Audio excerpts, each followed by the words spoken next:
Selamat datang di channel Diari Fitri, channel yang membahas cerita rumah tangga sehari-hari. Sebelum mulai ceritanya, jangan lupa subscribe. Mari kita mulai ceritanya.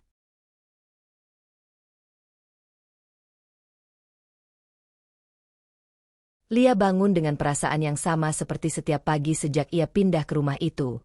Dadanya terasa sempit, seolah udara di kamar kecil yang ia tempati selalu kurang satu tarikan napas.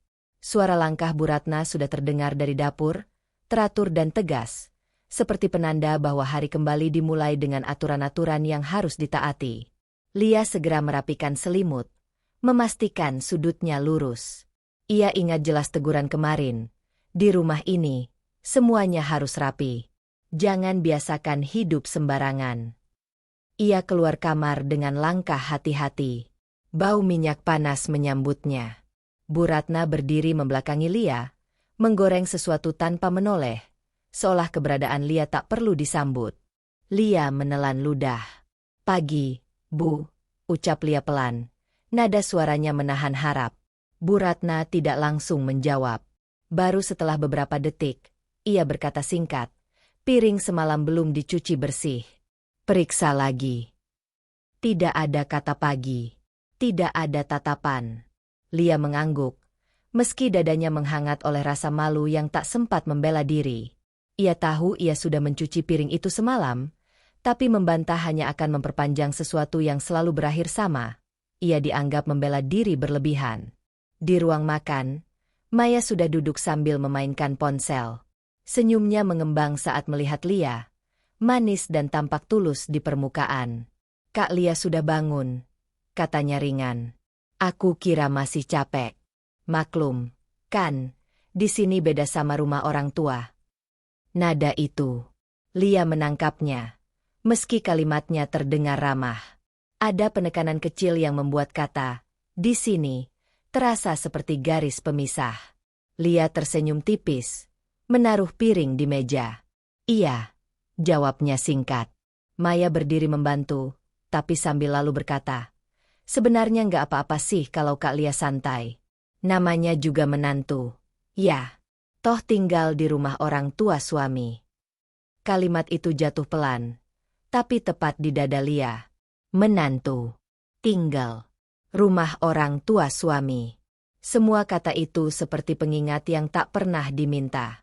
Lia menunduk, pura-pura merapikan sendok agar tak perlu menjawab. Raka muncul dari kamar dengan wajah masih setengah mengantuk.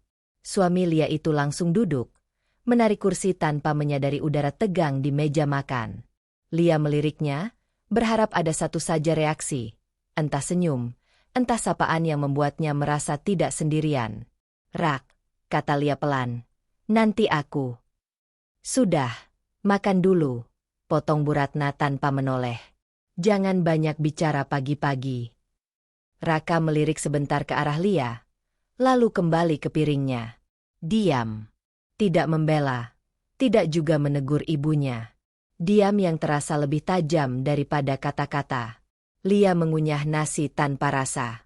Setiap gerakan sendok terasa diawasi, seolah ada standar tak tertulis yang bisa membuatnya salah kapan saja. Di kepalanya, pertanyaan berputar. Apakah semua menantu memang harus seperti ini? Atau hanya dirinya yang terlalu sensitif? Selesai makan, Lia segera mencuci piring.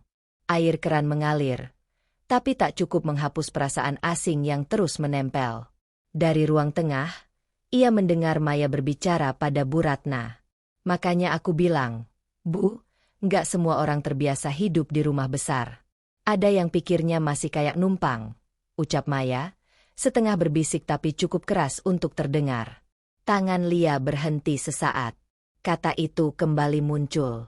Numpang. Ia menarik napas, memaksa dirinya menyelesaikan pekerjaan. Ia tidak mau keluar dan mempermalukan diri sendiri dengan reaksi emosional. Sejak awal menikah, ia berjanji pada dirinya sendiri untuk menjadi menantu yang baik. Sabar. Tidak mudah tersinggung. Tidak membuat Raka berada di posisi sulit. Siang hari, saat Raka bersiap berangkat kerja, Lia memberanikan diri bicara. Ia mengikuti Raka sampai ke teras. "Rak," katanya, suaranya nyaris bergetar. Kalau aku ada salah, bilangin aku. Tapi jangan di depan orang lain. Raka menghela napas pendek, seolah lelah oleh sesuatu yang tidak ia jelaskan. Kamu jangan terlalu dibawa perasaan, Lia. Maya cuma bercanda. Ibu juga niatnya baik. Jawaban itu seperti pintu yang ditutup pelan, tapi pasti. Lia mengangguk, meski hatinya terasa jatuh satu tingkat lebih dalam. Ia melihat Raka pergi tanpa menoleh lagi. Saat pintu tertutup, Lia berdiri sendirian di teras. Rumah itu besar, tapi untuk pertama kalinya ia merasa benar-benar kecil. Ia menyadari sesuatu yang membuat tengkuknya dingin. Jika hari ini hanya soal sindiran, lalu besok apa? Lia melangkah masuk kembali ke rumah dengan satu keputusan kecil yang belum pernah ia ambil sebelumnya. Ia akan lebih waspada. Di tempat ini, diam bukan selalu aman. Sejak pagi itu, Lia menjalani hari dengan kewaspadaan baru. Keputusan kecil yang ia ambil semalam, untuk lebih berhati-hati, menempel seperti bayangan. Ia menyapu lantai ruang tengah dengan langkah terukur, memastikan setiap sudut bersih, setiap barang kembali ke tempatnya. Bukan karena ia takut dimarahi, tapi karena ia tak ingin memberi celah. Diam, kali ini, ia pilih dengan penuh kesadaran. Bu Ratna belum keluar kamar. Pintu tertutup rapat sejak subuh. Maya mondar-mandir di ruang tamu, tampak gelisah. Sesekali menghela napas panjang seperti menunggu sesuatu terjadi. Lia menangkap gerak-geriknya dari sudut mata, tapi memilih fokus pada pekerjaannya. Ia tak ingin terlibat percakapan yang bisa berujung sindiran. Ketika akhirnya Bu Ratna keluar, wajahnya berbeda. Kerut di dahinya lebih dalam, langkahnya lebih cepat. Ia langsung menuju kamar tanpa menyapa siapapun. Beberapa menit kemudian, suara laci dibuka tutup terdengar lebih keras dari biasanya. Kalungnya tidak ada. Kalimat itu meluncur dari ambang pintu kamar Bu Ratna, dingin dan datar, namun cukup untuk menghentikan semua aktivitas.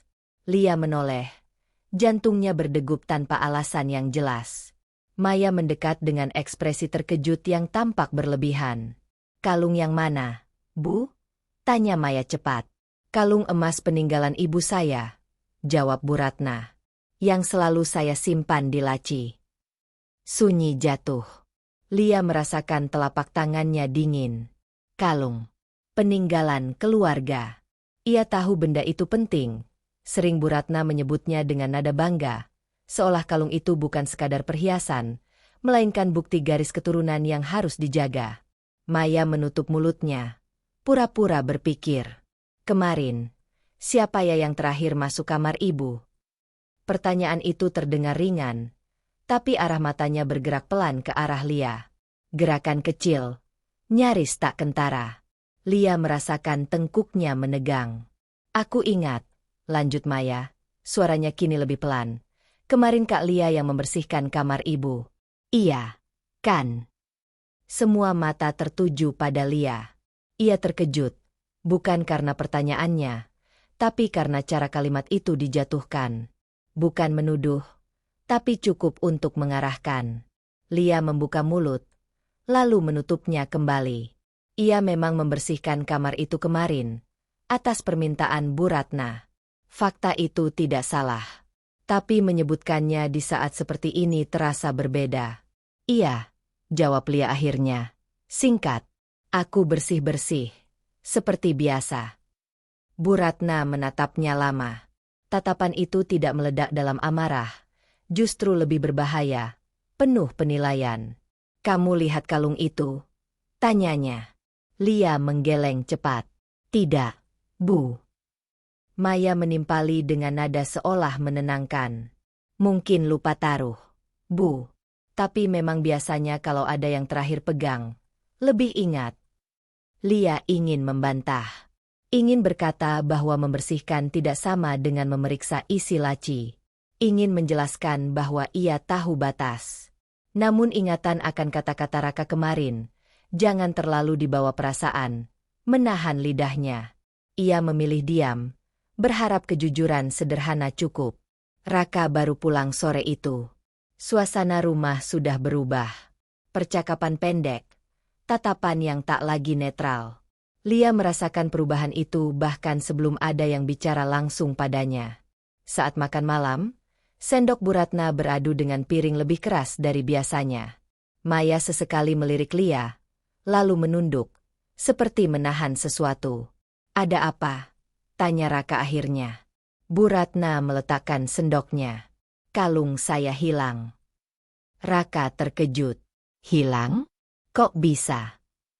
Maya kembali mengambil peran, dengan suara yang terdengar prihatin. "Belum tahu, Mas. Cuma, tadi siang kita ingat-ingat, yang terakhir bersihin kamar ibu itu Kak Lia." Raka menoleh ke Lia. Sekilas saja, tapi cukup membuat dada Lia berdenyut.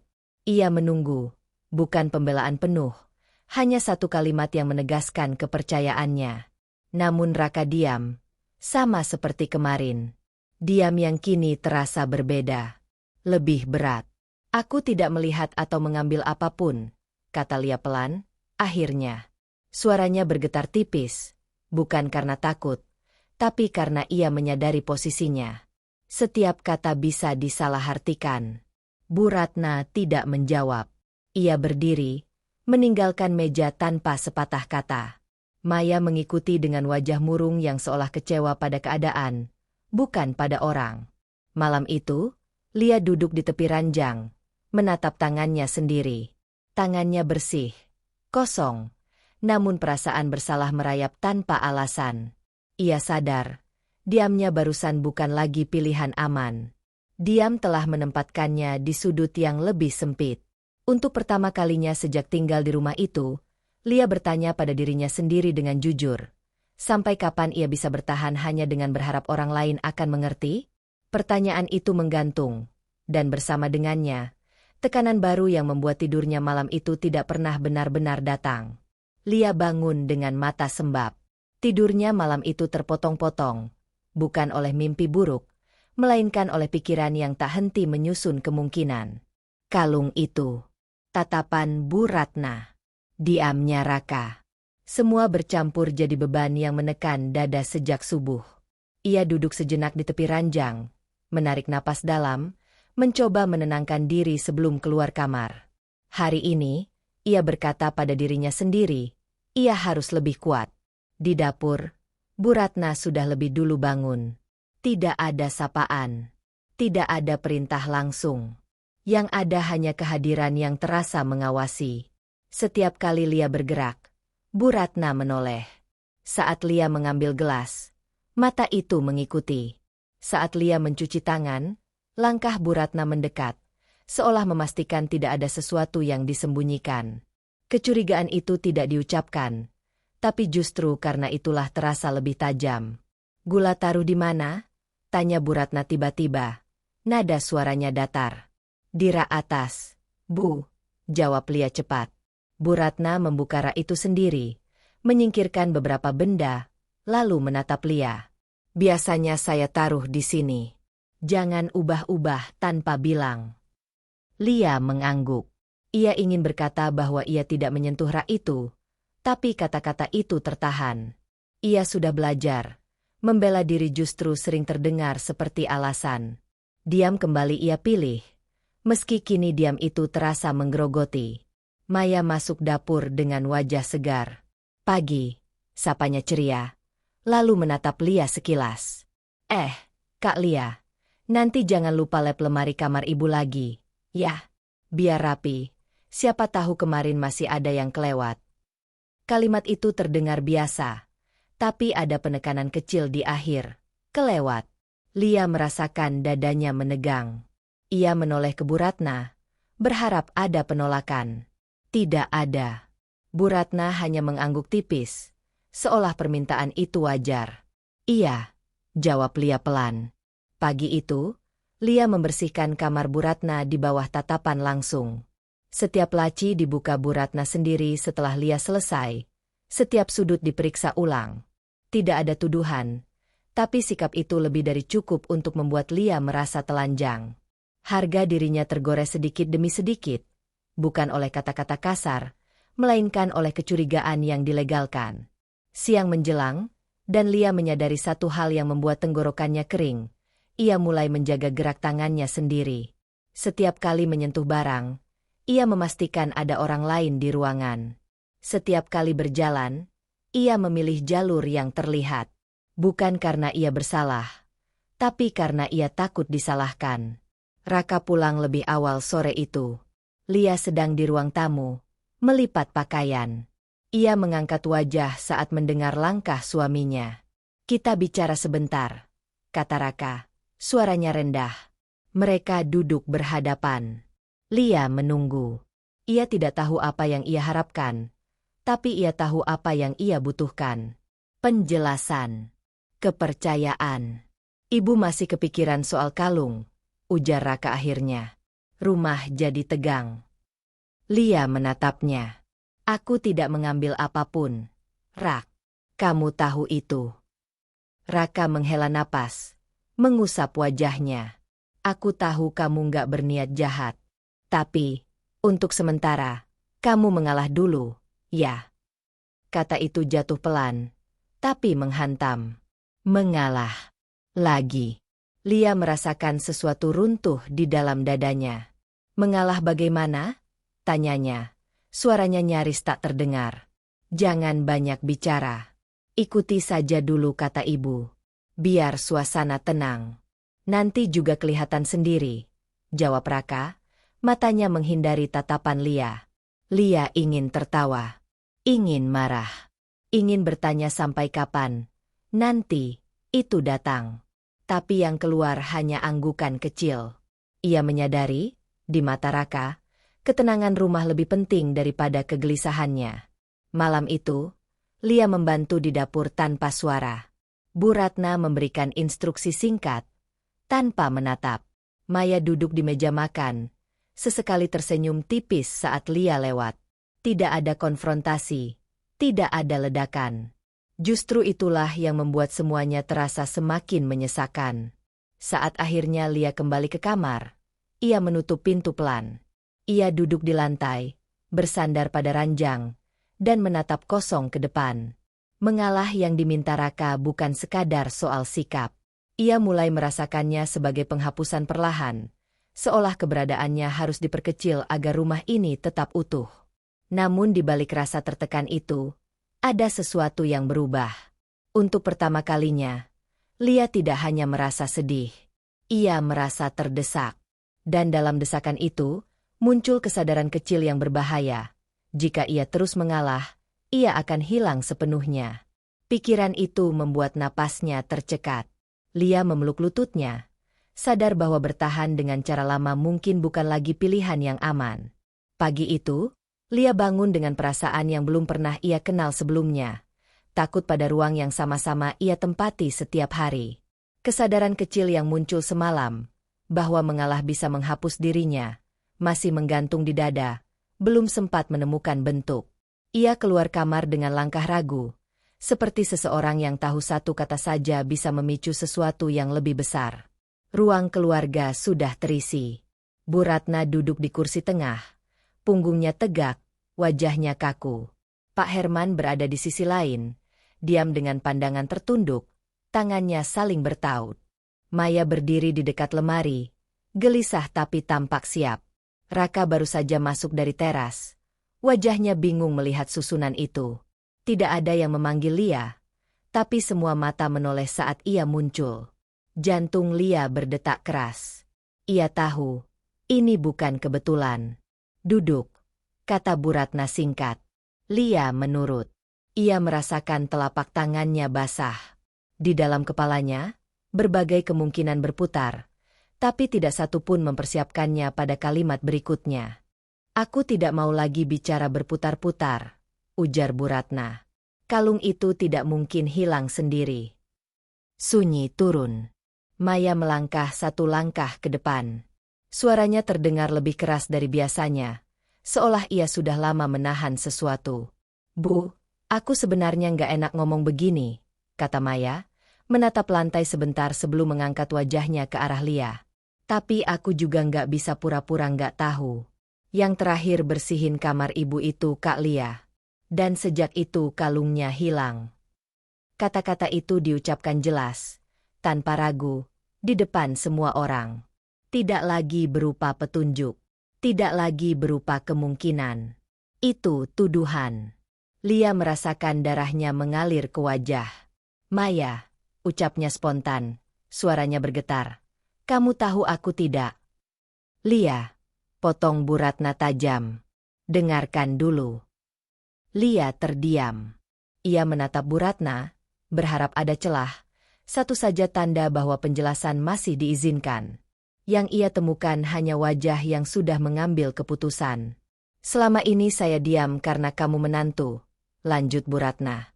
Tapi sekarang barang keluarga saya hilang. Dan semua mengarah ke kamu. Semua mengarah.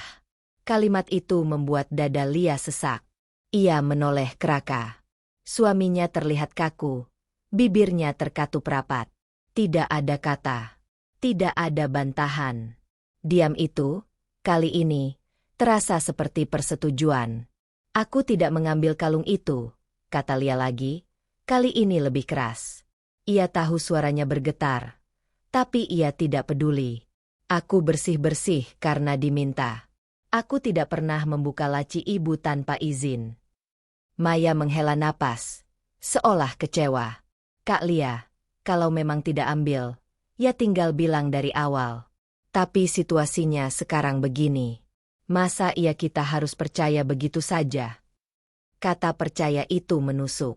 Lia tertawa kecil tanpa suara. Bukan karena lucu, tapi karena ia baru sadar.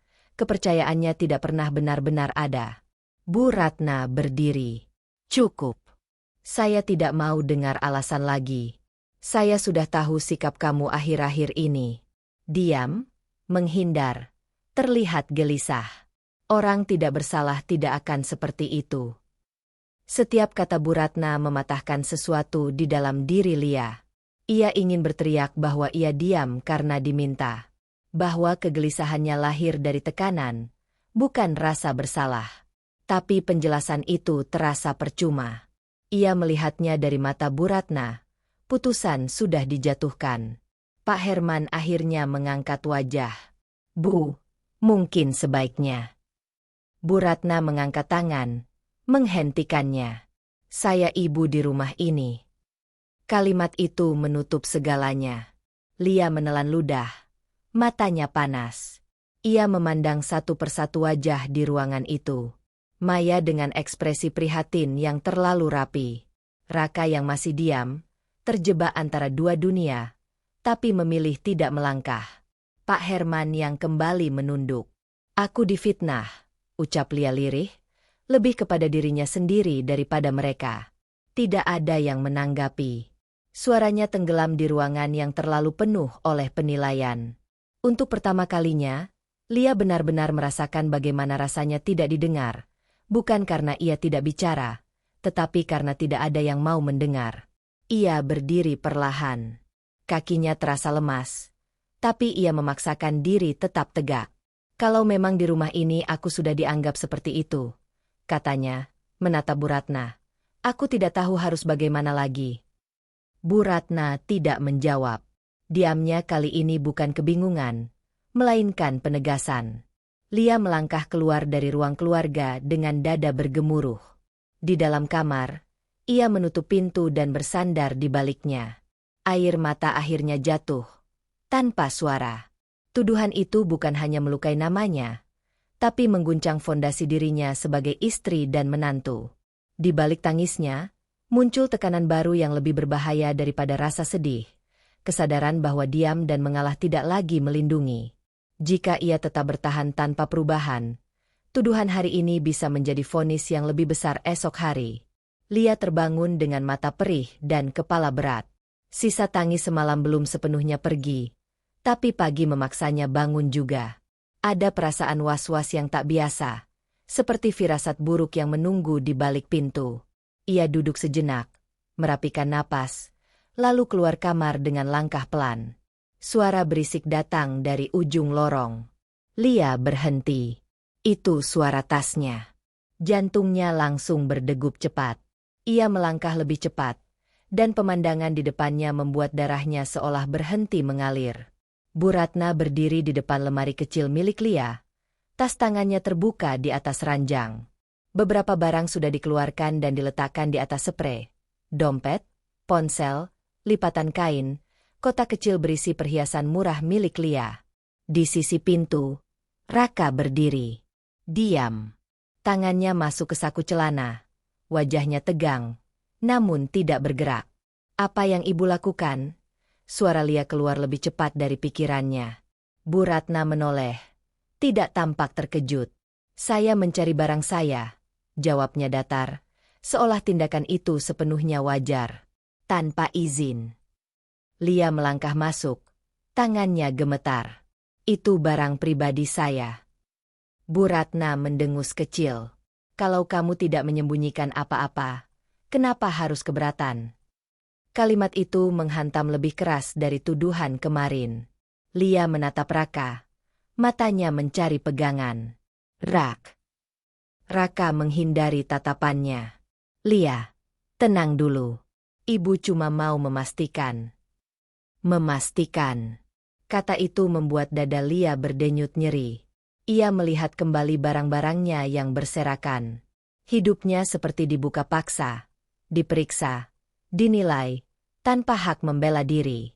Aku tidak pernah mengambil kalung itu, kata Lia, suaranya bergetar.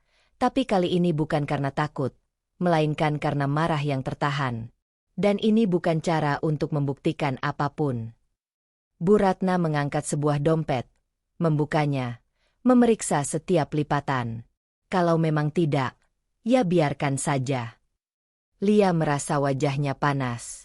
Ia melangkah mendekat, mengambil dompet itu dari tangan Bu Ratna. Cukup. Untuk sesaat, ruangan itu sunyi. Raka tampak terkejut, seolah baru menyadari situasi sudah melampaui batas. Tapi tetap saja, ia tidak melangkah maju. Tidak ada tangan yang terulur untuk menghentikan ibunya. Tidak ada suara yang berdiri di pihak Lia. Bu Ratna menatap Lia tajam. Sikap kamu seperti ini justru makin mencurigakan. Lia tertawa kecil. Getir. Apapun yang aku lakukan, selalu salah, ya. Tidak ada jawaban. Bu Ratna melanjutkan pemeriksaan. Kali ini membuka koper kecil di sudut kamar. Lia berdiri mematung. Perasaan dipermalukan mengalir pelan namun pasti. Ia ingin menjerit, tapi yang keluar hanya napas berat. Di kepalanya, satu pikiran berulang. Raka ada di sini. Dia melihat semuanya. Dan dia memilih diam. Setelah beberapa menit yang terasa seperti jam, Bu Ratna menutup koper. Tidak ada kalung di sana. Tidak ada pengakuan. Tidak ada permintaan maaf. Saya sudah selesai, kata Bu Ratna singkat, lalu keluar kamar tanpa menoleh. Raka menyusul beberapa langkah, lalu berhenti. Ia berdiri di ambang pintu, ragu. Lia, aku tahu ini berat. Lia menatapnya. Lama. Berat buat siapa? Tanyanya pelan. Raka terdiam. Pertanyaan itu menggantung, tak terjawab. Lia memunguti barang-barangnya satu persatu, menaruh kembali ke dalam tas dengan tangan gemetar. Setiap lipatan kain terasa seperti upaya menyatukan harga diri yang baru saja diacak-acak. Kamu seharusnya menghentikannya, kata Lia akhirnya, tanpa menatap Raka. Bukan berdiri di situ.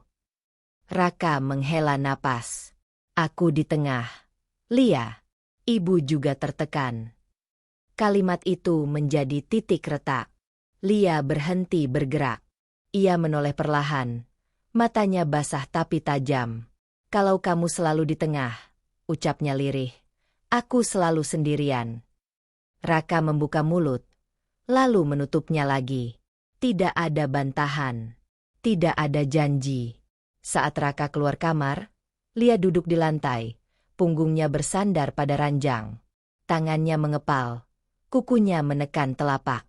Ia menyadari sesuatu yang membuat napasnya tercekat. Kepercayaannya pada Raka, yang selama ini ia anggap fondasi, mulai runtuh. Bukan karena satu kejadian, tapi karena rangkaian diam yang dipilihnya. Sore itu, Lia tidak keluar kamar. Ia menatap tasnya yang kini tertutup rapat. Untuk pertama kalinya, terlintas pikiran yang belum pernah ia biarkan hidup. Bagaimana jika suatu hari ia harus pergi dari rumah ini, bukan karena diusir, tapi karena memilih menyelamatkan dirinya sendiri? Pikiran itu kecil, tapi berisiko. Dan ia tahu, setelah hari ini, pikiran itu tidak akan mudah diusir. Sejak pagi, rumah itu terasa lebih sempit dari biasanya. Lia hampir tidak tidur semalam. Pikiran tentang tas yang sudah ia rapikan kemarin terus berputar, membuat dadanya sesak. Ia tidak benar-benar berniat pergi hari ini, tapi setelah kejadian kemarin, tubuhnya bergerak dengan kewaspadaan orang yang bersiap menghadapi kemungkinan terburuk. Setiap suara langkah di luar kamar membuat jantungnya berdebar.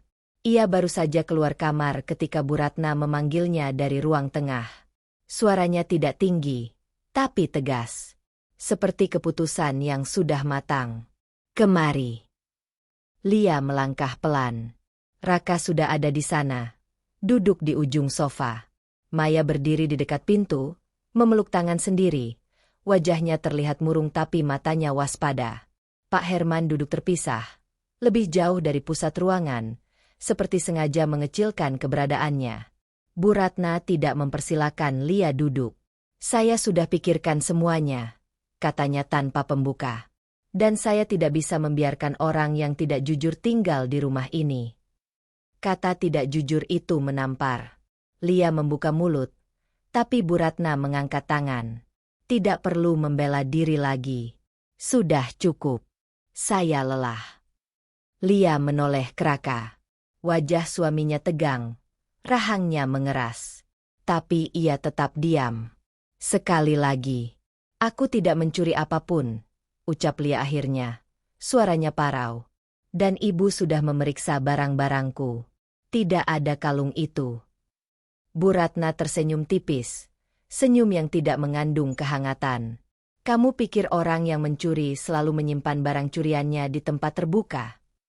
Kalimat itu membuat dada Lia seperti diremas. Jadi apapun yang aku katakan, aku tetap salah.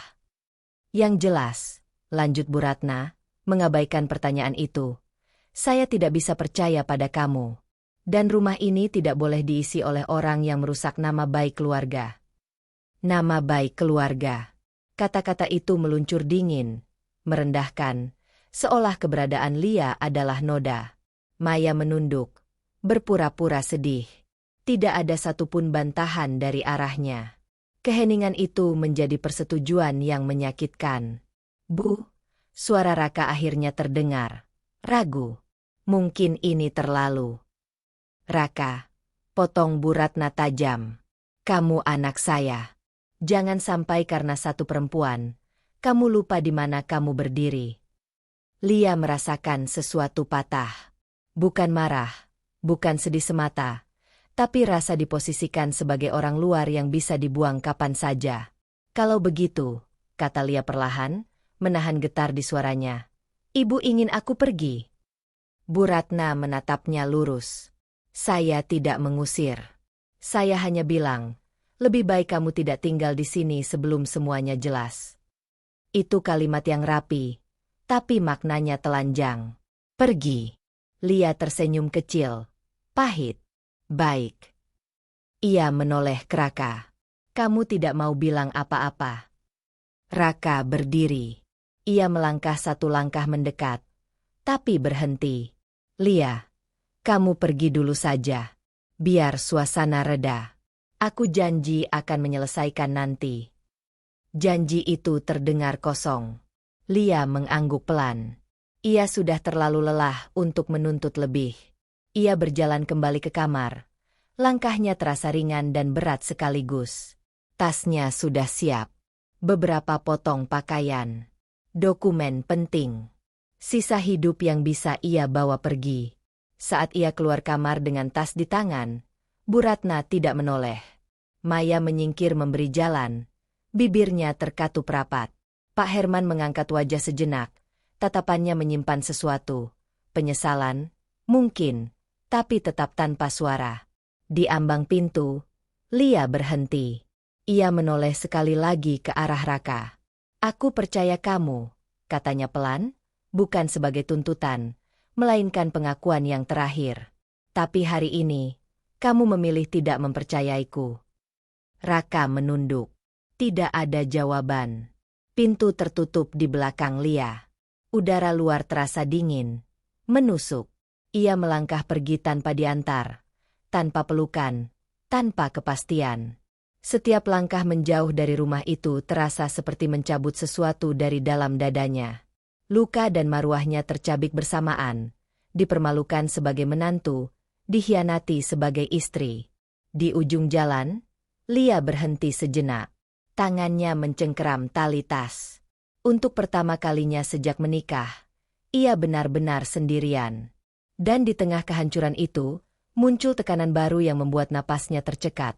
Jika ia tidak segera menentukan sikap, kepergiannya hari ini bisa berubah menjadi penghapusan dirinya selamanya. Lia tiba di kos itu menjelang maghrib, dengan langkah yang masih goyah. Bangunan 2 lantai itu sederhana. Catnya sedikit mengelupas. Lorongnya sempit dan berbau sabun cuci yang bercampur debu. Namun ketika pintu kamar terbuka dan Nisa berdiri di sana, semua rasa asing itu sedikit melunak. Sahabatnya langsung memeluk Lia tanpa bertanya apapun. Pelukan itu membuat lutut Lia hampir menyerah. "Masuk dulu," kata Nisa pelan. "Kamu capek." Kamar itu kecil. Hanya cukup untuk 1 ranjang, lemari besi, meja lipat, dan kipas angin yang berdecit halus. Tapi untuk pertama kalinya setelah berhari-hari, Lia tidak merasa diawasi. Ia meletakkan tasnya di lantai dan duduk di tepi ranjang. Tangannya gemetar, bukan karena dingin, melainkan karena akhirnya tidak perlu menahan diri. Nisa menuangkan air ke gelas dan menyodorkannya. "Minum." Lia menerima tanpa bicara. Tenggorokannya terasa kering sejak pagi, sejak kata-kata Bu Ratna yang mengusirnya masih menggema di kepala. Ia meneguk air itu perlahan, lalu menunduk. "Dia mengusir kamu?" tanya Nisa akhirnya. Suaranya datar tapi tegas.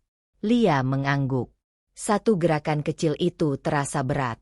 Dengan kata-kata yang bikin aku merasa seperti pencuri. Nisa menghela napas panjang, duduk di lantai bersandar keranjang. "Dan Raka. Dia bilang aku pergi dulu. Katanya nanti dia selesaikan." Lia tersenyum tipis, senyum yang tidak sampai ke mata. "Aku pernah percaya kalimat itu." Nisa menatap Lia lama. Tidak ada belas kasihan di sana. Hanya kepedulian yang jujur. "Kamu sadar enggak?" katanya perlahan. "Selama ini kamu selalu mengalah." Lia memejamkan mata. Pertanyaan itu menembus lebih dalam dari yang ia duga. "Aku cuma nggak mau ribut." Dan hasilnya.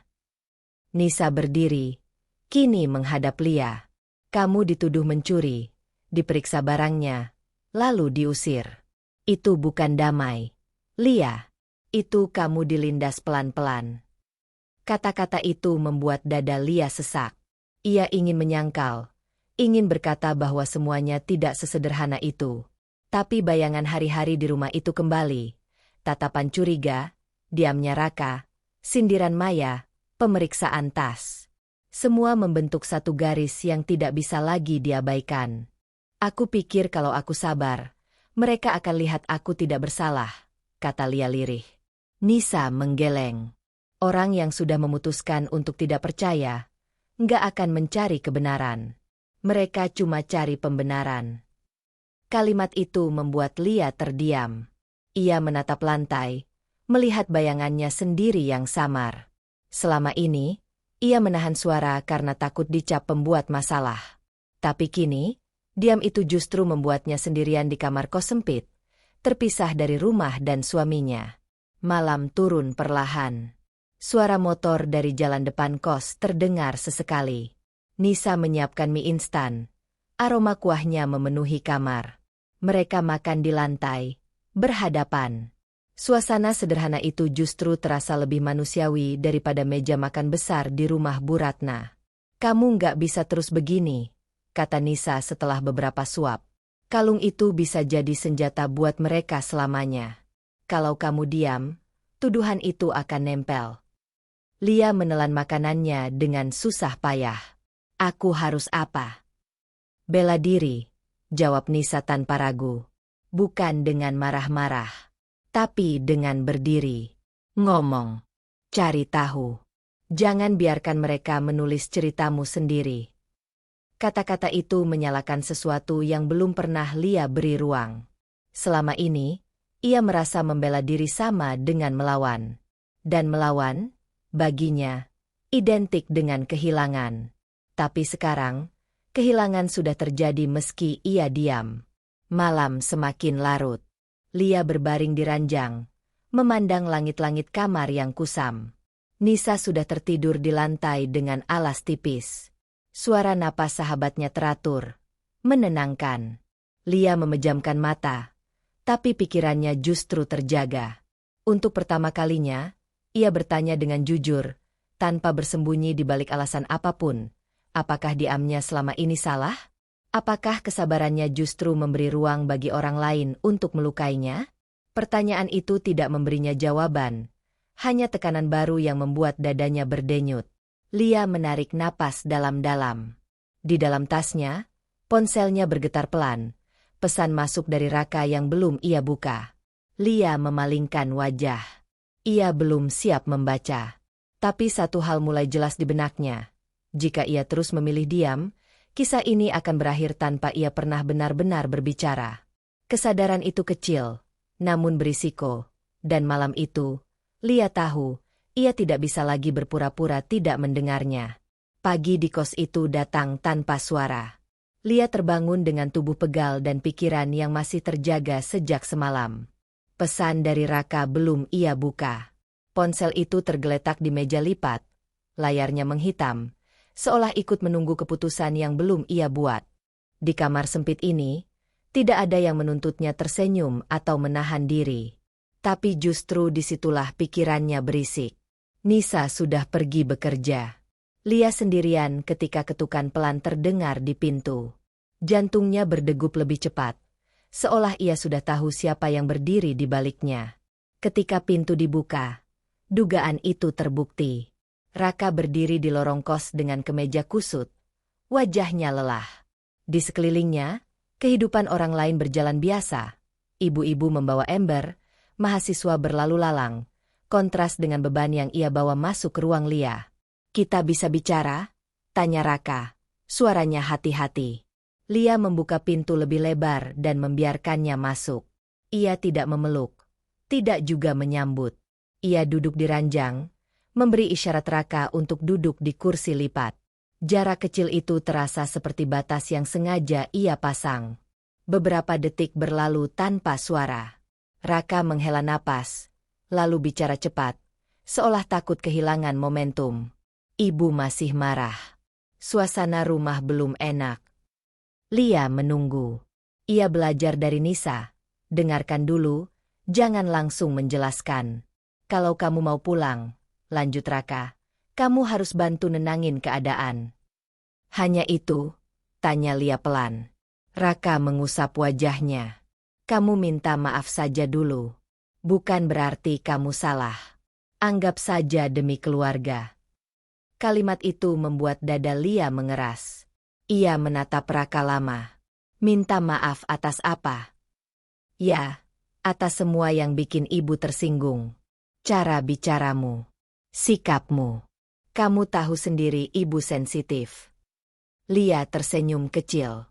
Bukan senyum lega, melainkan senyum orang yang akhirnya memahami sesuatu yang selama ini kabur. Dan soal tuduhan mencuri. Raka terdiam sejenak. Itu nanti. Yang penting kamu diterima dulu. Nanti. Kata itu kembali muncul. Lia mengingat hari ia diusir. Janji yang sama diucapkan dengan nada serupa. Sesuatu di dalam dirinya bergeser. Bukan meledak, tapi mengeras. Rak, kata Lia pelan, tapi tegas. Kalau aku minta maaf sekarang, itu berarti aku mengakui sesuatu yang tidak aku lakukan. Raka menggeleng. Kamu terlalu kaku. Ini soal strategi. Mengalah sedikit. Mengalah. Kata itu, yang dulu terasa seperti kewajiban, kini terdengar seperti ancaman pada dirinya sendiri. Lia menarik napas dalam-dalam. Ia merasakan jantungnya berdetak kencang, tapi untuk pertama kalinya bukan karena takut, melainkan karena keberanian yang belum pernah ia pakai. Aku sudah mengalah terlalu lama, ucapnya. Raka mengangkat wajah, terkejut. Kamu berubah. Lia menatapnya lurus. Aku capek. Hening turun di antara mereka. Raka tampak gelisah.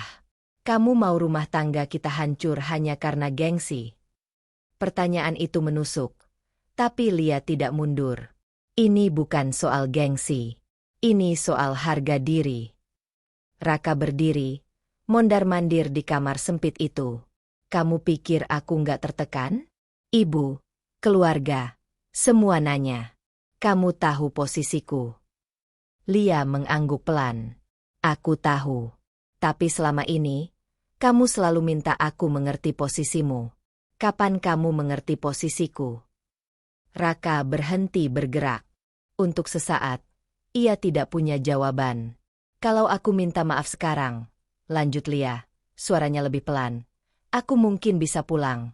Tapi aku akan pulang sebagai apa? Orang yang dianggap salah sejak awal. Raka menghela napas berat. Jadi kamu menolak? Lia menelan ludah. Kata itu terasa besar. Menolak berarti memperpanjang jarak. Berarti memilih jalan yang tidak aman. Tapi ia mengangguk. Iya. Jawabnya. Aku tidak akan minta maaf atas sesuatu yang tidak aku lakukan. Kata itu meluncur keluar, dan Lia merasakan getaran halus di dadanya. Takut masih ada, tapi kini bercampur dengan kelegaan yang asing. Untuk pertama kalinya, ia tidak mengkhianati dirinya sendiri. Raka menatapnya lama, lalu tertawa pendek tanpa humor. Kamu keras kepala. Kalau mempertahankan kebenaran disebut keras kepala, balas Lia, aku terima. Raka mengambil jaketnya. Aku nggak tahu harus bilang apa ke ibu. Lia bangkit berdiri. Katakan yang sebenarnya.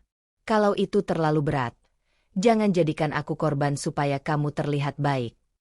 Kalimat itu membuat Raka terdiam sesaat. Lalu ia berbalik menuju pintu tanpa menoleh lagi. Pintu tertutup. Lia berdiri sendirian di kamar kos. Napasnya tersengal. Tangannya bergetar, bukan karena ragu, tapi karena ia tahu apa yang baru saja ia lakukan. Ia menolak jalan paling mudah. Tekanan baru menyergapnya pelan-pelan.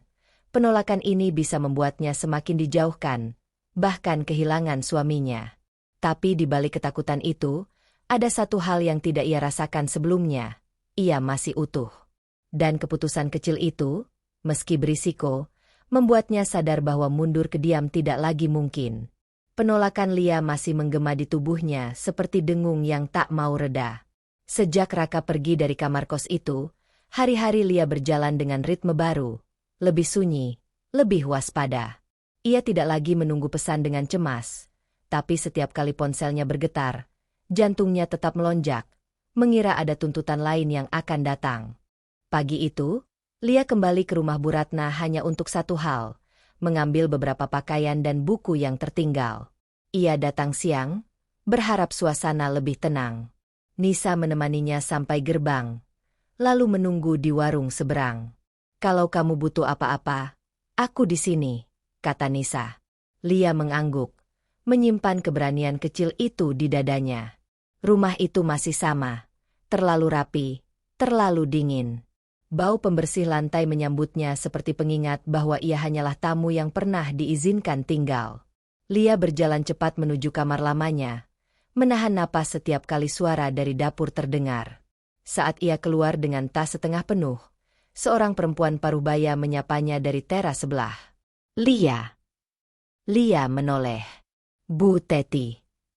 Bu Teti adalah tetangga lama, yang sering menyiram tanaman sambil mengamati dunia. Wajahnya ramah, tapi matanya menyimpan rasa ingin tahu yang tajam. Ia mendekat pelan, suaranya diturunkan. Kamu baru datang. Iya, Bu.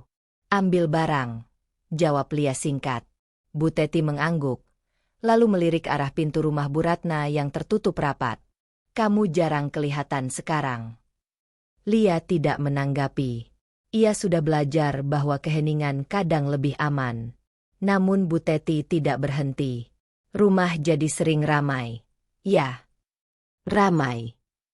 Lia bertanya, tanpa niat awal. Iya, Bu Teti tersenyum samar. Ada yang sering mondar-mandir. Maya. Nama itu jatuh pelan, tapi menghantam keras. Lia menegakkan punggungnya. Maya. Bu Teti seolah menimbang kata-katanya. Perempuan itu, yang sering bantu-bantu Bu Ratna. Kamu kenal, kan? Lia mengenal Maya sebagai kerabat jauh Bu Ratna yang beberapa bulan terakhir sering datang. Terlalu sering. Ia ingat senyum ramah yang selalu muncul saat Raka ada. Tatapan yang terlalu lama bertahan. Kenapa, Bu? Tanya Lia, menjaga suaranya tetap datar. Bu Teti mendekat setengah langkah. Saya cuma heran. Maya sering terlihat masuk ke kamar Bu Ratna. Lama. Kata lama menggantung di udara. Lia merasakan panas merambat ke tengkuknya. Mungkin bantu-bantu, ucapnya, lebih untuk meyakinkan diri sendiri. Bu Teti mengangkat bahu. Bisa jadi. Tapi jarang orang lain masuk kamar Bu Ratna. Apalagi lama-lama. Lia menelan ludah. Ingatannya berkelebat.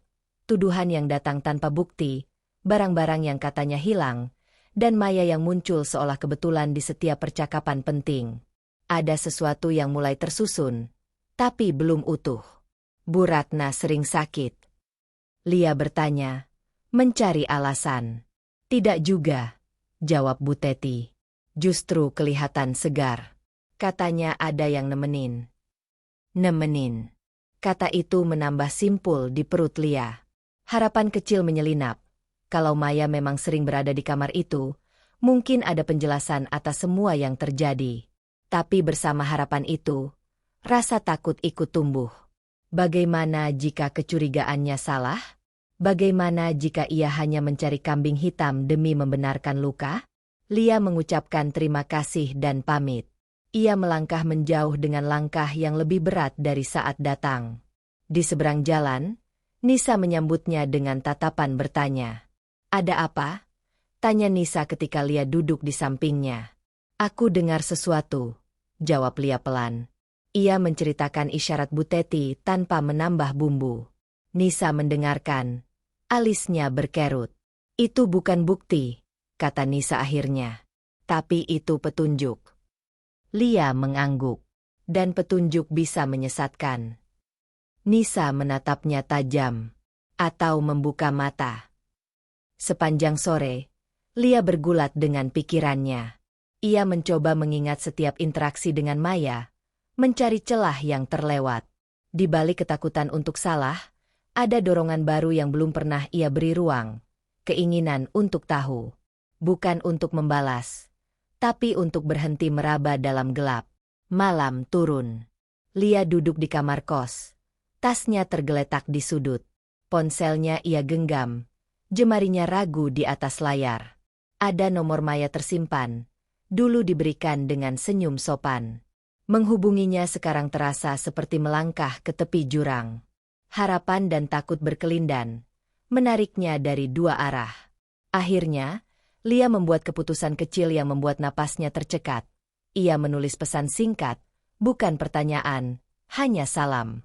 Jari telunjuknya menekan kirim sebelum keberaniannya surut. Pesan itu melayang, membawa risiko yang belum ia pahami sepenuhnya. Lia menatap layar, menunggu, sadar bahwa setelah ini, kebenaran apapun yang muncul tak akan bisa ia abaikan lagi. Pesan yang Lia kirim semalam tidak pernah dibalas. Pagi datang membawa rasa menggantung yang membuat dadanya sesak. Ia bangun dengan keputusan yang belum bulat, tapi langkahnya sudah mengarah ke sana. Kembali ke rumah Bu Ratna, mengambil sisa barang, dan, entah kenapa, mencari kepastian yang tak berani ia ucapkan. Kali ini Lia datang lebih pagi. Rumah masih setengah terjaga. Tirai belum sepenuhnya dibuka. Ia mengetuk pelan. Pintu dibuka oleh seorang pria parubaya dengan rambut memutih di pelipis. Wajahnya ramah, tapi kelelahan jelas membekas. Lia. Pria itu mengernyit. lalu tersenyum tipis. Masuk. Kamu cari siapa? Pak Herman, jawab Lia refleks, lalu menyadari kebodohannya. Maksud saya Lia, menantu Bu Ratna. Pak Herman tertawa kecil. Saya tahu. Saya Pak Herman. Ia memberi jalan. Ibu masih di kamar. Pak Herman, suami Bu Ratna, jarang terlihat selama ini. Ia lebih sering diam, seperti perabot yang sengaja diletakkan agar tak menarik perhatian. Lia mengikuti langkahnya ke ruang tengah. Ada canggung yang tak perlu kata-kata. Aku cuma ambil barang terakhir, kata Lia, berusaha sopan. Iya, ambil saja, jawab Pak Herman. Nanti saya bilang ke ibu. Lia menuju kamar lamanya. Saat membuka lemari, ia mendengar suara dari arah dapur. Suara Maya. Nada bicaranya ringan, seperti tak pernah ada badai. Lia menutup lemari perlahan. Telinganya menangkap langkah kaki mendekat. Maya muncul di ambang pintu, membawa tas besar berwarna coklat. Oh, kamu, katanya. Senyum tipis terukir. Ambil barang. Iya, jawab Lia singkat. Maya mengangguk, lalu berlalu ke ruang tengah. Lia menghela napas, memaksa fokus. Ia memasukkan buku-buku terakhir ke tasnya. Saat keluar, ia melihat Pak Herman berdiri dekat meja, menatap ke arah Maya yang sedang menunduk membuka tasnya. Detik itu singkat, terlalu singkat untuk disadari orang lain. Tapi Lia melihat perubahan di wajah Pak Herman. Alisnya berkerut, matanya menyipit. Dari tas Maya, sesuatu berkilau tertangkap cahaya pagi. Sebuah rantai emas, halus, dengan liontin kecil berbentuk daun. Bentuk yang pernah Lia lihat di leher Bu Ratna pada foto lama di ruang keluarga. Pak Herman cepat mengalihkan pandangan ketika Maya menutup tas. Ia berdeham. Suaranya terdengar serak. Sarapan sudah? Belum, Pak, jawab Maya ceria. Saya mau keluar sebentar. Maya pamit. Langkahnya ringan. Pintu depan menutup, meninggalkan keheningan yang terasa berat. Lia berdiri mematung. Jantungnya berdegup keras. Ia menoleh ke Pak Herman, ingin bertanya, tapi ragu. Wajah pria itu tampak tegang, seperti seseorang yang menyimpan kata-kata di balik gigi. Pak, Lia memulai, lalu terhenti. Pak Herman mengangkat tangan, isyarat kecil untuk menunggu. Kamu sudah selesai? Sudah, jawab Lia. Pak, tadi itu. Pak Herman menghela napas panjang. Saya mungkin salah lihat. Ia tersenyum tipis, senyum yang tidak sampai ke mata. Usia begini, mata suka keliru. Tapi Bapak, sebaiknya kamu pulang, potong Pak Herman lembut. Tak baik berlama-lama. Kata-kata itu bukan perintah, tapi penolakan yang halus. Lia mengangguk, meski dadanya terasa diremas. Ia melangkah ke pintu, lalu berhenti. Pak Herman, kalau suatu hari Bapak yakin melihat sesuatu, saya. Pak Herman menatapnya. Ada konflik di sana, jelas, tapi juga ketakutan. Saya akan pikirkan, katanya akhirnya. Pergilah. Di luar, udara terasa lebih panas. Lia berjalan menjauh dengan langkah cepat. Setiap detail berputar di kepalanya. Kilau emas, raut wajah Pak Herman, penolakan yang sopan. Kebenaran seperti berdiri di balik tirai tipis. Terlihat siluetnya, tapi belum berani menyingkap diri. Di kos, Nisa menyambut dengan secangkir teh. Lia menceritakan semuanya. Suaranya bergetar di bagian tertentu. Itu penting, kata Nisa tegas. Kalau Pak Herman melihatnya, berarti kamu tidak mengada-ada. Dia ragu, balas Lia. Dan keraguan itu bisa membunuh kebenaran. Lia menatap ponselnya. Ada dorongan baru, lebih berani dari kemarin. Ia membuka galeri, menemukan foto lama keluarga. Kalung Bu Ratna tampak jelas di sana. Jari-jarinya dingin saat ia memperbesar gambar, memastikan detailnya. Keputusan kecil itu datang seperti bisikan. Ia menyimpan foto itu di folder terpisah, memberi nama sederhana, kalung. Bukan untuk menuduh. Belum. Hanya untuk bersiap. Kebenaran belum berani keluar. Tapi Lia, untuk pertama kalinya, bersiap menyambutnya. Apapun bentuknya, apapun risikonya. Keputusan kecil yang Lia ambil kemarin, menyimpan foto kalung itu, ternyata bukan tindakan sunyi. Pagi ini, ponselnya bergetar tanpa henti. Pesan masuk bertubi-tubi, sebagian dari nomor yang ia kenal terlalu baik. Berhenti menyebar fitnah. Pesan itu dari Maya. Singkat, tapi nadanya seperti tuduhan yang sudah diputuskan bersalahnya. Lia menatap layar beberapa detik sebelum meletakkan ponsel. Jantungnya berdebar, bukan karena takut semata, tapi karena marah yang tertahan. Ia belum bicara pada siapapun selain Nisa. Belum menuduh. Belum membuka apa-apa. Tapi Maya sudah menyerang. Tak lama, panggilan masuk. Lia mengangkatnya dengan napas teratur. "Kamu puas sekarang?" Suara Maya langsung menghantam tanpa salam. "Bilang ke orang-orang seolah aku pencuri." "Aku tidak bilang apa-apa," jawab Lia pelan. Ia memilih kata dengan hati-hati, seperti berjalan di lantai rapuh. "Aku hanya..." "Jangan pura-pura suci," potong Maya. "Kalau kamu tidak terima diusir, jangan cari alasan kotor." Lia menutup mata. Setiap kata Maya seperti memutar pisau di luka yang belum kering. "Aku cuma ingin namaku bersih." "Terlambat," sahut Maya dingin. Sambungan terputus. Lia menatap dinding kos yang kusam. Dadanya terasa sempit. Ia sadar, agresi Maya bukan tanpa alasan. Ada kepanikan di balik suaranya, dan kepanikan itu menyalakan api kecil di hati Lia, harapan yang berbahaya. Di rumah Bu Ratna, suasana mengeras. Maya berdiri di hadapan ibunya, suaranya tinggi, emosinya terjaga rapi di permukaan. Lia sekarang putar cerita. "Dia mau jatuhkan aku karena iri." Bu Ratna menggeleng tegas, seperti mengusir kemungkinan yang tak ingin ia jamah. Ibu tidak mau dengar apapun tentang dia.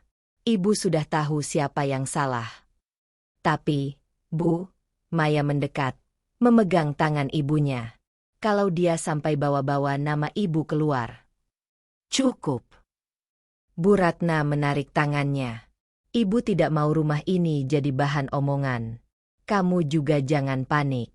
Yang benar tidak perlu takut." Maya terdiam, rahangnya mengeras. Bu Ratna menutup pembicaraan dengan keputusan sepihak, seperti biasa.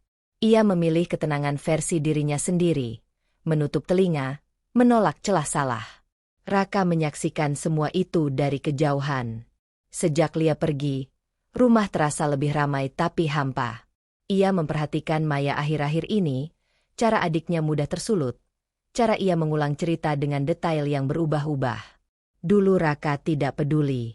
Sekarang, sesuatu mengganjal. Malam itu, Raka menghubungi Lia. Suaranya terdengar ragu, tapi ada nada berbeda. "Kamu bilang ke siapa soal kalung?" "Aku tidak menuduh siapapun," jawab Lia jujur. "Aku hanya bilang ke Nisa." Raka terdiam. Maya marah besar. "Dia bilang kamu menyebar fitnah." Lia menelan ludah.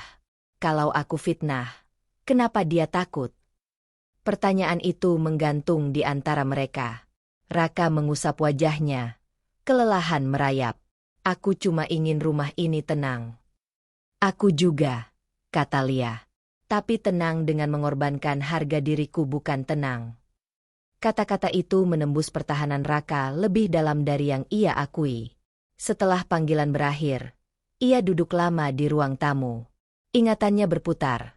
Maya yang tergesa menutup tas, Bu Ratna yang menolak bicara, Lia yang memilih diam terlalu lama. Untuk pertama kalinya, Raka bertanya pada dirinya sendiri, bukan pada orang lain, apakah ia telah memilih sisi yang salah. Di kos, Lia duduk di tepi ranjang, ponsel di tangan. Ada pesan dari Raka yang belum dibaca. Ia tahu isi pesan itu takkan sederhana. Ada keinginan untuk mundur, menutup semuanya, kembali diam. Tapi diam telah mengusirnya dari rumah, merobek maruahnya.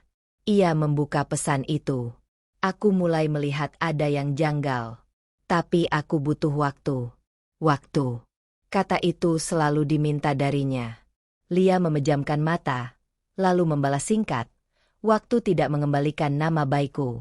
Setelah mengirim pesan, tangannya gemetar. Ia baru saja menolak lagi. Menolak menunggu tanpa kepastian. Tekanan batin baru menyergap. Jika ia terus maju, ia mungkin kehilangan segalanya. Jika ia berhenti, ia kehilangan dirinya sendiri. Lia berdiri, menatap bayangannya di cermin kecil. Untuk pertama kalinya, ia tidak meminta izin dalam hatinya.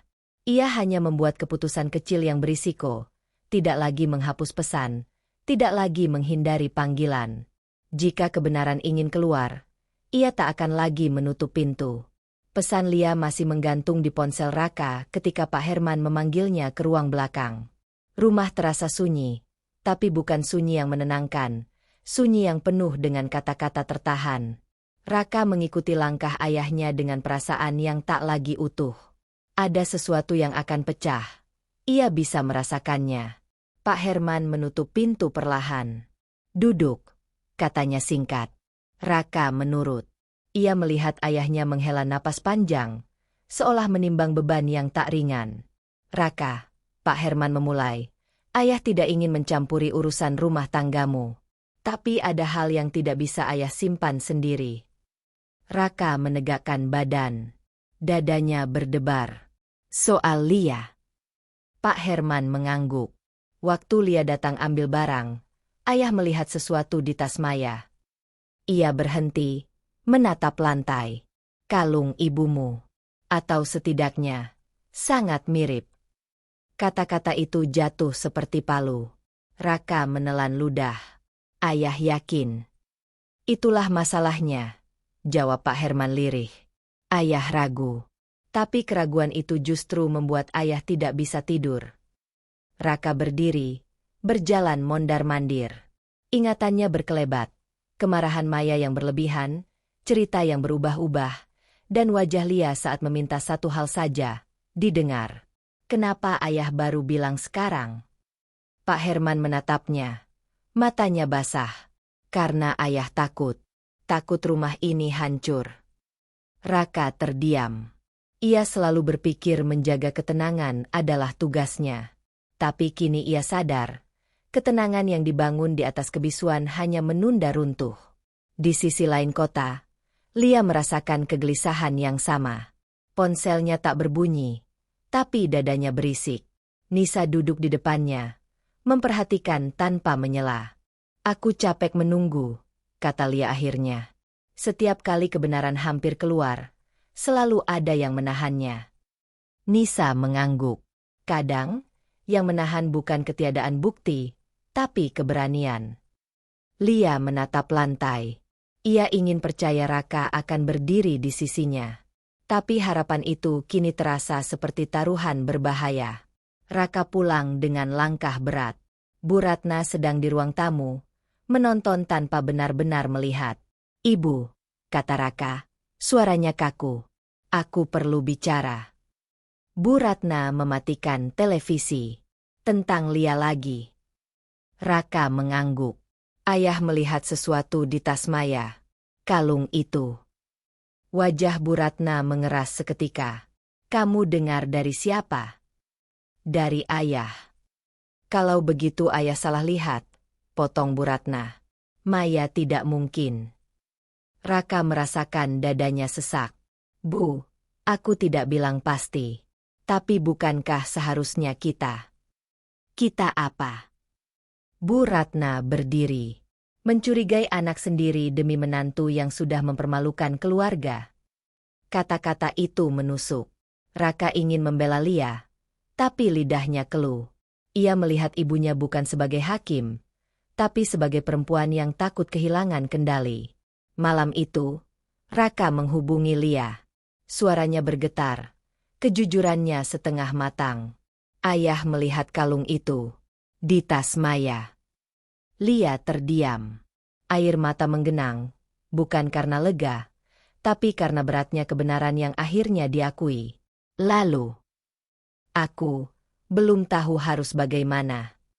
Jawaban itu menghantam Lia lebih keras dari tuduhan manapun. Aku sudah lama tidak tahu harus bagaimana, katanya pelan. Tapi aku tetap bertahan. Setelah panggilan berakhir, Lia duduk memeluk lutut. Tekanan di dadanya memuncak, bercampur antara harapan dan ketakutan. Kebenaran kini memiliki saksi, tapi belum punya pembela. Raka duduk di kamar, menatap dinding. Ia berada di antara dua kebenaran, ibunya yang ia cintai dan fakta yang tak bisa dihapus. Untuk pertama kalinya, ia sadar mengalah bukan lagi pilihan netral, itu keputusan yang melukai. Di kos, Lia membuka kembali foto kalung itu. Ia menatapnya lama, lalu melakukan keputusan kecil yang terasa seperti melangkah ke tepi jurang. Ia menyusun pesan kepada Pak Herman, singkat dan hormat, meminta satu hal saja, kesediaan untuk bicara jika waktunya tiba. Pesan itu terkirim. Tak bisa ditarik. Tekanan batin mereka, Raka dan Lia, bertemu di titik yang sama. Kebenaran tak lagi bisa disimpan tanpa mengorbankan seseorang. Dan kali ini, pengorbanannya mungkin jauh lebih besar. Pesan Lia tidak dibalas sepanjang malam. Pagi datang dengan udara yang berat, seolah rumah Bu Ratna menahan napas menunggu sesuatu yang tak terelakkan. Raka berdiri di ruang tamu, memandangi pintu kamar ibunya yang tertutup. Keputusan yang semalam terasa mustahil kini menuntut wujud. Ia mengirim satu pesan singkat ke Lia. Datanglah. Hari ini. Lia membaca pesan itu dengan jantung berdegup. Tangannya dingin, tapi langkahnya mantap. Ia datang bukan untuk berdebat, bukan pula untuk membalas luka. Ia datang membawa satu hal yang selama ini dirampas darinya, kesempatan untuk didengar. Ruang tamu dipenuhi keheningan ketika Lia masuk. Bu Ratna duduk tegak di sofa. Wajahnya keras seperti tembok yang sudah terlalu lama dibangun. Maya berdiri di dekat jendela. Tangan terlipat, senyum tipis yang kaku. Pak Herman duduk agak menjauh. Pandangannya turun, seolah ia lebih memilih lantai daripada kenyataan. Ada apa ini? Tanya Bu Ratna dingin. Kenapa dia ada di sini? Raka menelan ludah. Bu, kita perlu bicara. Semua. Maya terkekeh pendek. Aku sudah bilang, kalau Lia mau minta maaf. Aku tidak datang untuk minta maaf, potong Lia pelan. Suaranya tenang, tapi ada getar yang jujur. Aku datang untuk kebenaran. Bu Ratna mengangkat dagu. Kebenaran apa lagi? Tuduhanmu sudah cukup merusak.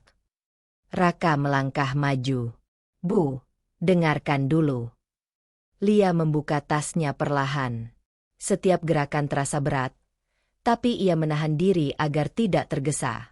Ia mengeluarkan ponsel, membuka foto lama keluarga yang pernah ia simpan.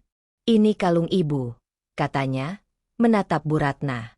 Foto ini diambil bertahun-tahun lalu. Bu Ratna melirik sekilas, lalu memalingkan wajah. Dan Lia menggeser layar, memperbesar detail liontin berbentuk daun. Dan ini, katanya lagi, lalu berhenti sejenak. Ia menoleh ke Pak Herman. Pak, saya tidak ingin Bapak merasa dipaksa. Tapi apa yang Bapak lihat hari itu? Pak Herman mengangkat kepala.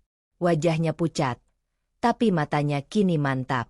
Aku melihat kalung itu, katanya lirih namun jelas. Di tas Maya. Maya tersentak. Ayah. Cukup. Pak Herman menutup mata sejenak. Aku ragu. Iya.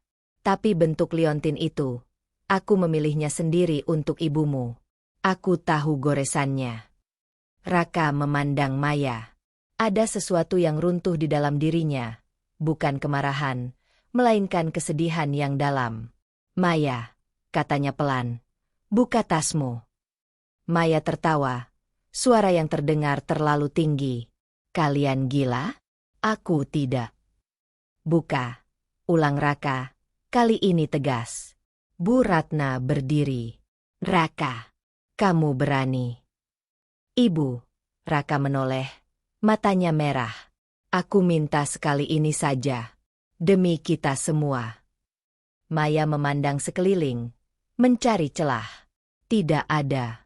Dengan tangan gemetar, ia membuka tasnya. Di antara dompet dan kosmetik, kilau emas menyelinap keluar.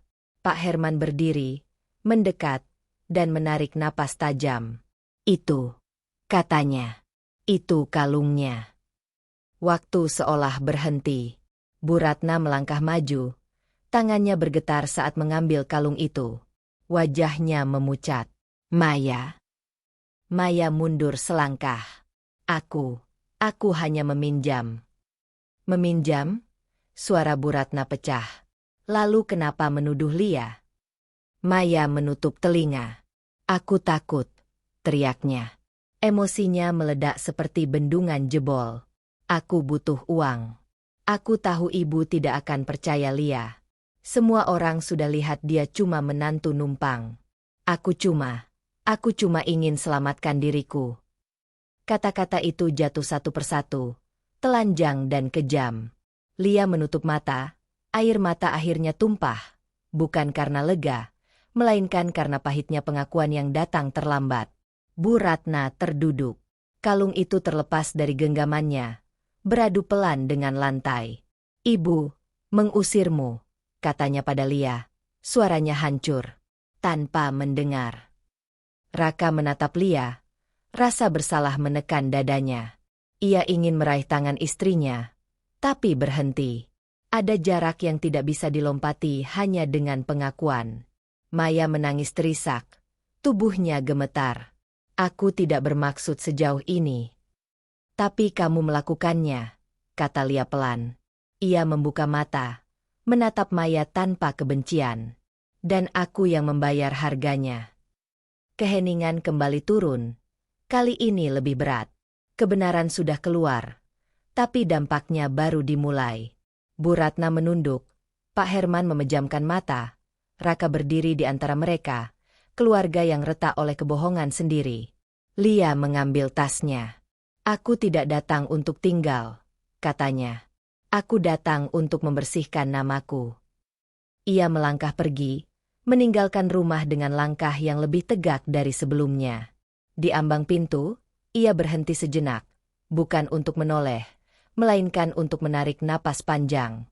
Kebenaran telah terucap. Namun di balik itu, tekanan baru menunggu. Apa yang akan ia lakukan dengan luka yang kini diakui semua orang? Kepergian Lia kemarin meninggalkan gema yang tak kunjung padam di rumah itu. Bu Ratna duduk di ruang tamu sejak pagi, kalung emas tergeletak di atas meja, seperti saksi yang menolak dilupakan. Ia menatapnya lama, terlalu lama, lalu memalingkan wajah, seolah benda itu yang bersalah karena membuka aibnya. Marah dan malu bertabrakan di dadanya. Marah pada Maya yang mengkhianati kepercayaannya. Malu pada dirinya sendiri karena begitu mudah mengusir Lia tanpa mendengar. Tapi gengsi berdiri paling depan, seperti tembok terakhir yang ia pertahankan. Ia tidak memanggil Lia, tidak juga mengucap kata maaf. Bahkan ketika Pak Herman duduk di sampingnya dengan wajah letih. Ratna, kata Pak Herman hati-hati, kita salah. Bu Ratna menggeleng cepat. Aku tidak mau membahas ini lagi. Kita mengusir orang yang tidak bersalah. Aku ibu di rumah ini, sahut Bu Ratna tajam. Aku tidak akan merendahkan diriku dengan. Kalimatnya terhenti. Ia menggenggam ujung kursi. Napasnya terputus. Yang tidak ia ucapkan menggantung di udara. Meminta maaf pada menantu. Di kamar, Maya mengurung diri. Tangisnya semalam menyisakan mata sembab dan ketakutan yang kini berubah menjadi penyesalan mentah. Ia tidak berani keluar. Tidak berani menghadapi apapun. Raka menyaksikan semuanya dengan kepala pening. Rumah yang dulu ia jaga dengan diam kini hancur oleh kebisuan yang sama. Ia mengambil jaket, kunci, dan keluar tanpa berpamitan. Keputusannya bulat, satu-satunya yang bisa ia lakukan sekarang. Kos Lia terasa sunyi siang itu. Lia duduk di dekat jendela, menatap lalu lintas yang bergerak tanpa peduli. Luka semalam masih segar, Tapi ada ketenangan baru yang belum pernah ia rasakan. Kebenaran telah keluar. Namanya bersih. Namun hatinya belum pulih. Ketukan di pintu memecah lamunannya. Lia tahu siapa itu bahkan sebelum membukanya. Raka berdiri di ambang pintu.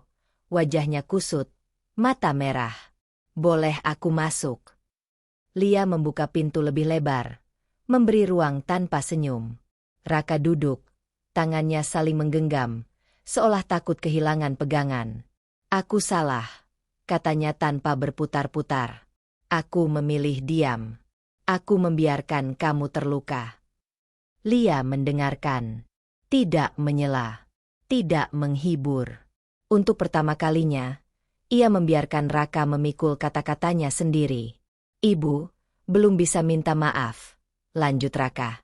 Tapi Aku ingin kamu pulang. Kita perbaiki pelan-pelan.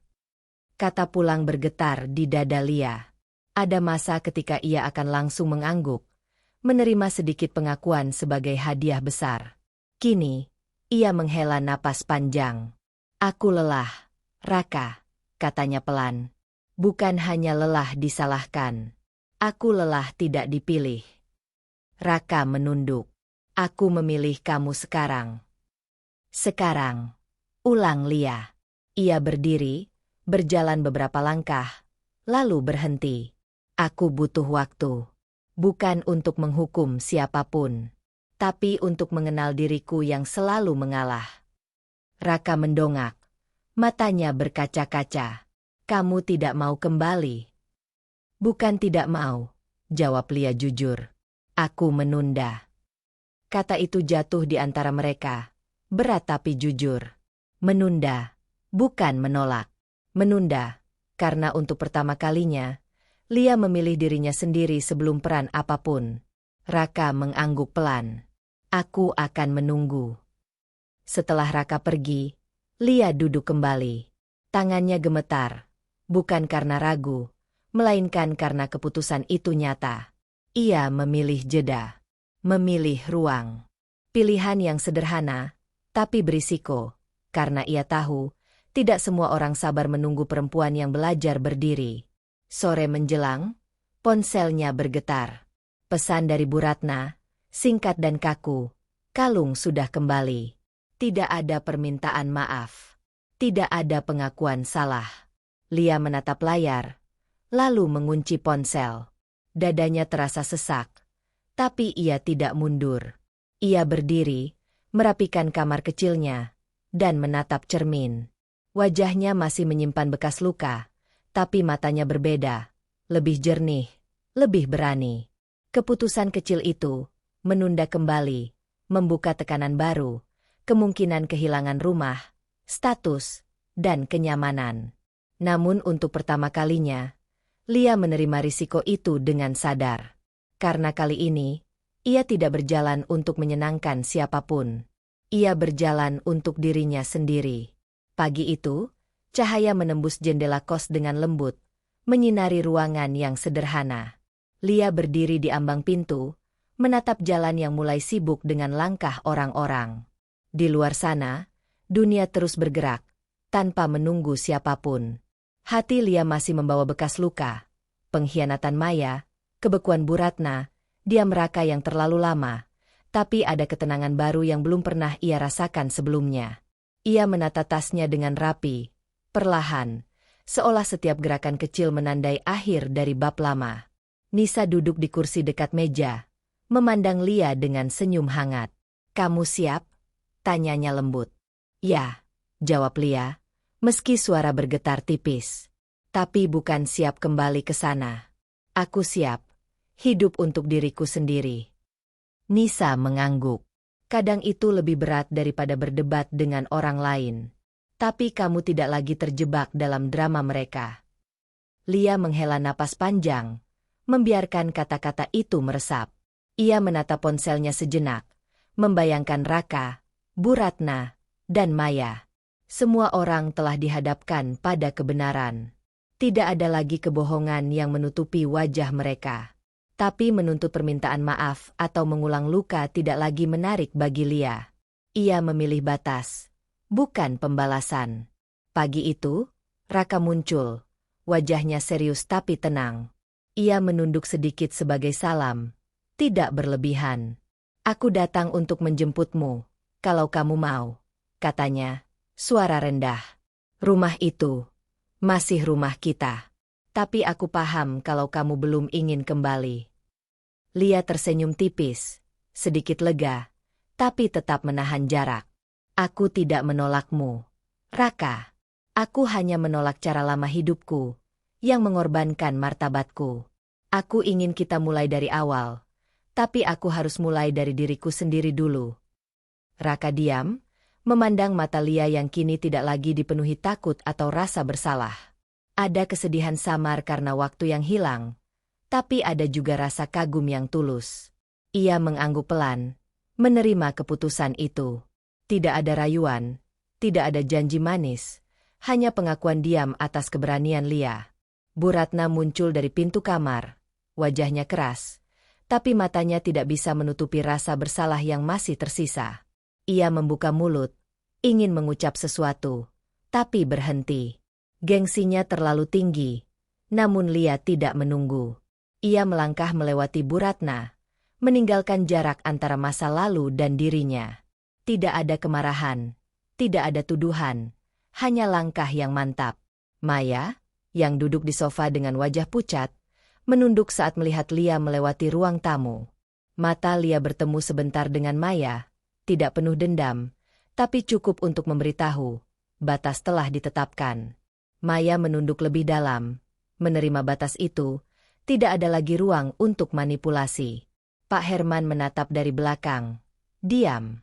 Ia menghela napas, merasakan bahwa keadilan kecil kini telah ditegakkan. Tidak dengan kata-kata, tapi dengan tindakan Lia yang memilih harga diri di atas konflik. Di trotoar, Lia berhenti sejenak. Angin pagi menyentuh wajahnya, mengibaskan rambut yang menempel di pipi.